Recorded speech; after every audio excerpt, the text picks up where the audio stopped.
may showbiz class ka ba? Gusto mo talaga yung may ka-love team ka. Ayun. Gusto mo maging solo. Pwede naman po kahit sino. Wala Okay. naman po kung aarte pa ba ako, syempre. Hindi, pero kung ikaw talaga, Pipi, itong okay. gusto kong makalap. Kung sino. Correct. Sino? Sinong gusto makalab team? Give it a chance. Si Kyla Estrada. Kaya standard, bongga. Opo, kasi actingan Hindi, at saka talaga. yung Acting height and nila, fairness, di ba? Opo. Bagay. Bagay. At yung, syempre, yung mother niya, si Miss Janice De Bel eh. Ay, gusto mo maging kalab team? Bongga! Bakit? Hindi ba nanay? Ay, di si... Hindi, ang ibig niya sabihin, Oo. nanay niya si Janice de Opo, yung nakasama. Kaya ko, Oo. hindi, inado ko nga lang na si Janice De Nanay Bel. ko po sa sugat-sugat Kinukulong si pa, Janice. kunwari puso mo. Ganon. Kasi nakasama mo si Janice De Bel, Opo. di ba?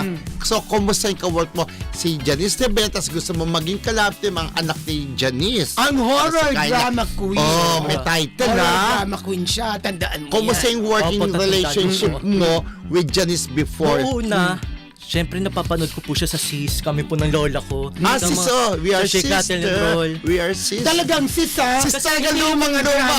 Kasi papasok po ako Lumang luma. papasok po ako dati ng school. We are sister. Naririnig ko Yun po ang yung... naaabutan mo. Elementary ka. Kasi sikat Lumaki na siya sikat na eh. ganun yung show. Oo, sikat na Sa sikat Shake, yung We are Rattle, and Roll. sister. Shake, ang dami niya na Shake, Rattle, and Roll. Oo. Original siya, 1 ba siya o 2? Basta si Hanggang Janice. ano siya, Yung hanggang- refrigerator. hanggang 5. Diba?